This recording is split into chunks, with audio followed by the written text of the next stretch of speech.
इसलिए उनका संकट यह है कि 1947 से पहले उनके पूर्वज कौन थे वो बता नहीं पा रहे हैं बेचारे।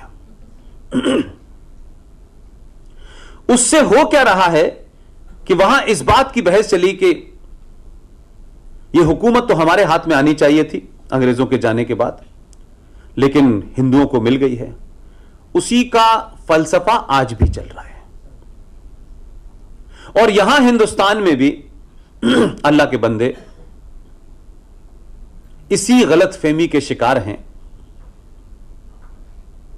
कि हमने हिंदुओं पर रूल किया था, इनकी औरतें हमारे हरम का हिस्सा थीं, इनके मर्द सिर्फ हमारी गंदगी उठा सकते हैं, ये बराबर के नहीं हो सकते। अब ये एक ऐसा इंफीरियरिटी कॉम्प्लेक्स है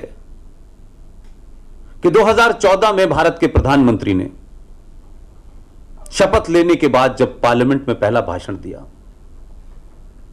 यह बात मैं तथ्यों के साथ इसलिए कह रहा हूं कि पीछे चले जाइए, सब अवेलेबल है। मेरे साथ दिक्कत यह है कि मैं बहुत ज्यादा झूठ नहीं बोल पाता, और झूठ अगर मैं बोल दूंगा तो जब तक मैं उसको सच नहीं बोलूंगा तब तक मेरे पेट में दर्द होता रहेगा। पहली जो पार्लियामेंट के अंदर स्पीच थी प्राइम मिनिस्टर की, वो उसमें से बहुत सारी बातें बहुत अच्छी कही होंगी, लेकिन व्यास साहब सिर्फ एक बात कहने से इस देश की लोगों को बहुत बुरा लगा, क्योंकि यह बात हमारे हिस्टोरियन ने नहीं कही है और हमारे राजनीतिक दलों में सत्ता के कारण कहने की हिम्मत नहीं थी। उस स्पीच की वही लाइन मुझे इंटरेस्टिंग लगती है, बाकी मुझे ठीक है, बाकी और चीजें होंगी। पहली बार भारत के प्रधानमंत्री ने शपथ लेकर पार्लियामेंट में यह बात कहा कि हम 800-900 साल की गुलामी की वजह से अपनी पहचान भूल गए हैं, क्योंकि हमारे यहां एक नैरेटिव क्रिएट करा गया कि हम गुलाम तो सिर्फ अंग्रेजों के थे। तो कुछ लोगों को हैदराबाद में बड़ी तकलीफ हुई कि यह कैसे हो सकता है, हम तो गुलाम 250 साल के थे। तो वो अभी भी ये मानते हैं कि वो चचा नाना ताया जो आए थे मुगलों के रूप में, बाबर से लेकर अकबर तक, उन्होंने हमें गुलाम नहीं बनाया, वो तो इनके चाचा ताया थे, तो उनको हम गुलाम कैसे कह सकते हैं, क्योंकि उनके ही अवशेषों पे आज राजनीति हो रही है। औरंगजेब चला गया लेकिन अपने किले की चाबी इन्हें दे गया है, हमारी देखभाल करना। तो हमारे यहां इन कारणों से कुछ कुछ जब जब भी कोई सच बोलेगा, वो किसी आइडियोलॉजी का हो, किसी धर्म का हो, तब तक लोगों को तकलीफ होगी, क्योंकि लोग सच सुनते ही उनको लगता है कि हमारा अस्तित्व खतरे में पड़ जाएगा। तो पाकिस्तान में क्या हो रहा है, मीजाइल का नाम भी गजनवी रखा जाएगा, मीजाइल का नाम बाबर रखा जाएगा। और ऐसे ही लाहौर के 12 साल के जीवन में 85 मैंने टॉक्स दिए होंगे, वहां इसी तरीके से ऑलमोस्ट ऐसे ही हॉल था लाहौर का। और जब मैं ये सब बात कह रहा था कि भाई आप हमसे दुश्मनी रखना चाहते हैं, रखें, ये आपका अधिकार है, लेकिन दुश्मनी और मोहब्बत की कोई बेसिक बुनियाद तो होती है भाई। ये कारण है हम आपसे नफरत करते हैं। तो मैंने कहा अगर आपको हमसे नफरत है तो आपने गजनवी, बाबर ये नाम क्यों रखे हैं। तो ऐसे ही वहां बड़े लोग बैठे थे, उसमें से कुछ लोगों ने उठ के मुझसे कहा कि आपने भी तो पृथ्वी रखा हुआ है अपनी मिसाइल का नाम। अब मैंने कहा आपकी समस्या यह है कि हमने 29% छोड़े थे आपकी तरफ, ताकि आप उनके साथ हिंदी पढ़ें, संस्कृत समझें और यह भी समझें कि हिंदू है क्या, लेकिन आपने उनको 1.5 कर दिया है पिछले 70 सालों में आपके सेकुलरिज्म और इस्लाम में। लेकिन हम सेकुलर थे, आप 3.5 करोड़ छोड़ के गए थे, अब हमने 33 करोड़ कर दिया उन्हें। इसलिए हमें मुसलमान के नमाज पढ़ने, कुरान की, इल्म उर्दू की, सबके बारे में पता है। लेकिन आपको यह नहीं पता कि भारत अपनी मिसाइल का नाम पृथ्वी रखता है, वो पृथ्वीराज चौहान के ऊपर नहीं है। और पृथ्वी का मतलब होता है धरती। अग्नि हमने इसलिए रखा है कि भारत की सनातन संस्कृति के अंदर 5 तत्व हैं जो पवित्र माने जाते हैं। तो उन्होंने कहा कि साहब ये आपने फिर पृथ्वीराज चौहान के ऊपर नहीं रखा। मैंने कहा जरा पहले पूछ लिया होता आपने हमसे। सारे लोगों को नहीं पता पाकिस्तान क्या चीज है, क्यों बन रहा है, किस लिए बन रहा है, क्या इश्यू पाकिस्तान बनाया जा रहा है, ये बताया जा रहा था। तो इस वक्त पाकिस्तान में 5 अगस्त 2019 के बाद एक नया संकट पैदा हो गया है। 71 में वो समझ चुके हैं कि मजहब जोड़ता नहीं है। अगर कोई चीज दुनिया में सबसे ज्यादा ताकतवर है वो है कल्चर। कल्चर जोड़ता भी है और कल्चर बहुत मजबूती के साथ भी खड़ा रहता है। तो सिंधी का कल्चर पंजाबी से नहीं मिलता, बलोची से नहीं मिलता, पख्तून से नहीं मिलता, और उनकी अपनी एक पहचान है।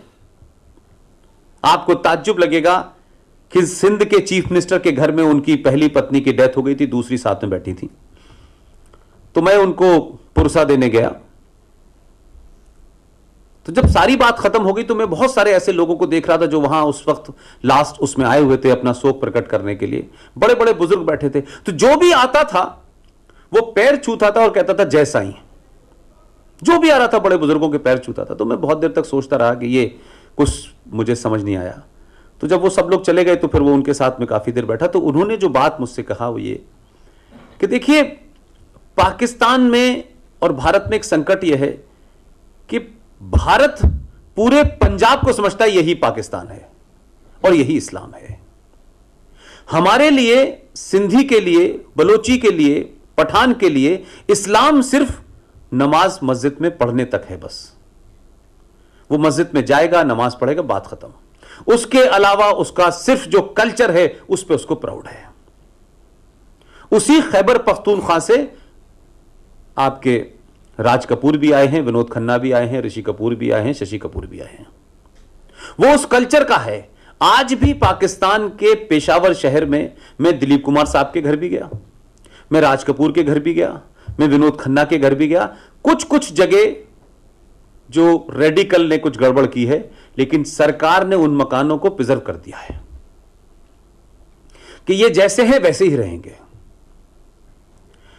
उस जगह पर जो पंजाबी मानसिकता एंटी इंडिया है वो नहीं जाती। इसलिए आपने देखा होगा कि सारे धमाके पंजाब के बाहर होते हैं। पंजाब में धमाका अगर हो गया तो कयामत आ जाएगी। इसलिए सारा का सारा आतंकवाद आपने खैबर पख्तूनख्वा में कर रखा है, बलूचिस्तान में कर रखा है और सिंध में कर रखा है। पंजाब को महफूज रखना है, पंजाब में कुछ नहीं होना चाहिए। इसलिए क्योंकि आप उसकी निटिगिटी नहीं जानते, इसलिए पंजाबी आतंकवाद फौज का दमाद है। यह हाफिज सईद, ये ज़कीउर रहमान लखवी पंजाब यूनिवर्सिटी के दोनों स्टूडेंट थे, दोनों साथ साथ थे, दोनों का साथ साथ रस्टिकेशन हुआ। दोनों पंजाबी हैं, दोनों आतंकवादी ग्रुप चलाते हैं, पूरी आईएसआई और फौज की देखरेख में चलाते हैं। लेकिन वही आतंकवादी अगर खैबर पख्तूनख्वा में पैदा हो गया तो मार देते हैं उसको,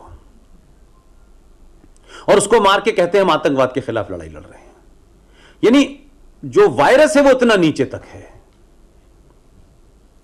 लिहाजा उस पाकिस्तान से जिसका वजूद आपकी नफरत पे खड़ा है, आप उससे 10 बार बस लेके चले जाइए, 15 बार उनकी मां के पैर छू लीजिए। उनका वजूद ही इसके ऊपर रखा हुआ है, क्योंकि जिस दिन वो हट जाएगा डिसमेंटल हो जाएंगे। मेरा तो कंसर्न इसलिए था कि जहां भारत के लोगों को नहीं जाने दिया जाता, क्योंकि भारत पाकिस्तान के बीच में वैसे भी संबंध ऐसे नहीं है कि वहां वीजा किसी को भी मिले। आम आदमी को वीजा मिल नहीं सकता। एक सेलेक्टेड 3 कैटेगरी हैं, लेकिन मुझे वीजा लेने की जरूरत नहीं थी, तो मैं हिंगला माता के भी दर्शन करके आया हूं, मैं शारदा माता भी होके आया हूं। कुछ लोग मुझसे पूछते हैं कि पाकिस्तान की नौकरी के बाद यकायक तुम्हें राष्ट्र की चिंता क्यों होने लगी। मैंने कहा पता नहीं यार, यहां की देवियों के दर्शन कर लिए थे, उनके करने के बाद शायद ज्यादा मुझे कुछ नई ताकत आ गई है मेरे अंदर। लिहाजा इसलिए मेरा अभी भी मानना यह है, मैं अपने साथियों से कहता हूं कि अगर आप मेरा पास देखें तो आप यह अंदाजा नहीं लगा सकते कि मैं ये सब बात कहूंगा। कोई ताकत है जिसने मुझसे इतनी हेफ्टी नौकरी की तनख्वाह छुड़वाई, और मैं पूरे देश में बिना किसी से कुछ कहे अपनी बात कह रहा हूं। न मेरा किसी पार्टी से एफिलिएशन है, न किसी मजहब से है, न किसी धर्म से है, न किसी विचारधारा से है। मैं समझता हूं कि इस देश के सामने जो जघन्य अपराध हुए हैं वो समाज को सही